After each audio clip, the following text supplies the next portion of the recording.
Budget पर चर्चा के दौरान तृणमूल कांग्रेस के सांसद अभिषेक बैनर्जी और लोकसभा स्पीकर ओम बिरला में तीखी नोकझोंक देखने को मिली। दरअसल टीएमसी सांसद अभिषेक बैनर्जी ने चर्चा के दौरान दावा किया कि सदन में 3 कृषि कानूनों पर चर्चा नहीं की, जिन्हें बाद में वापस ले लिया गया था।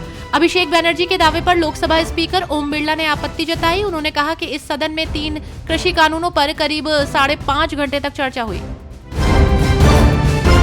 केंद्रीय बजट से नाराज तमिलनाडु के मुख्यमंत्री एमके स्टालिन ने पीएम मोदी को चुनौती दी है। ऐसे में एक्स पर स्टालिन ने पोस्ट किया, आपने कहा था कि अब हमें देश के बारे में सोचना है, लेकिन मंगलवार को पेश हुआ केंद्रीय बजट आपके शासन को बचाएगा, भारत को नहीं। मुख्यमंत्री एमके स्टालिन ने कहा कि आप सामान्य तौर पर सरकार चलाएं और उन लोगों से बदला लेने पर आमादा न हो जिन्होंने आपको अभी तक हराया है। केंद्रीय कृषि मंत्री और बीजेपी के वरिष्ठ नेता शिवराज सिंह चौहान ने बजट को लेकर विपक्ष के आरोपों को खारिज कर दिया। उन्होंने कहा कि इस बजट से सभी राज्यों को फायदा होगा। वहीं विपक्ष के आरोपों पर शिवराज ने कहा कि ये सभी प्रदेशों का बजट है जो प्रावधान किए गए हैं, पूरे देश को फायदा होगा। राहुल गांधी और कांग्रेस का सच पूरा देश जानता है। सपा प्रमुख अखिलेश यादव ने एक बार फिर केशव प्रसाद मौर्य को लेकर बड़ा बयान दिया। उन्होंने कहा कि उनके लिए ऑफर चलता रहेगा, वो अपने ड्राइंग रूम में बैठकर अंदर ही अंदर से खुश रहते हैं। चलो कोई तो हमारी मदद कर रहा है। अब एक बार फिर से अखिलेश यादव के इस ऑफर ने यूपी की सियासी हलचल तेज कर दी है।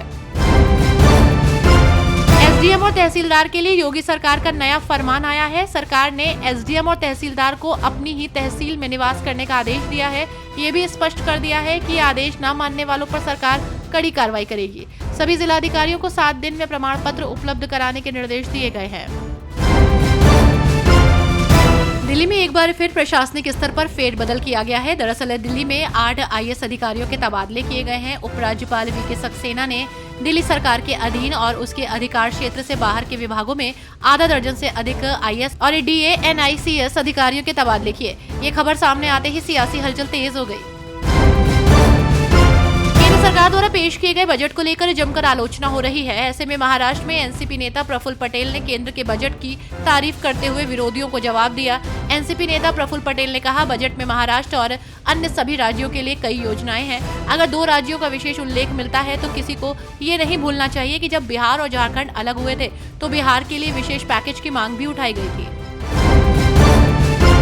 पेपर लीक कानून आज बिहार विधानसभा में पारित हुआ। इस कानून को लेकर राजनीतिक प्रतिक्रियाएं आनी शुरू हो गई हैं। बीजेपी विधायक हरिभूषण ठाकुर बचौल ने कहा कि पेपर लीक मामले को लेकर सख्त कानून आया है।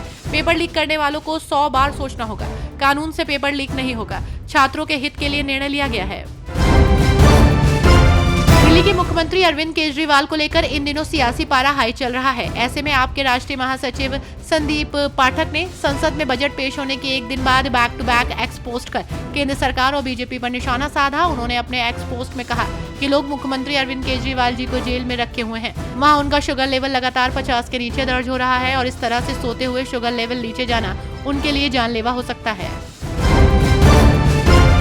संसद में मानसून सत्र के दौरान रेल मंत्री अश्विनी वैष्णव ने केरल सरकार पर निशाना साधा। रेल मंत्री अश्विनी वैष्णव ने कहा कि रेलवे परियोजनाओं पर उसका रवैया बहुत सहयोगात्मक नहीं रहा है। साथ ही उन्होंने कहा कि अगर राज्य सरकार सहयोग करे तो केरल में बहुत कुछ किया जा सकता है।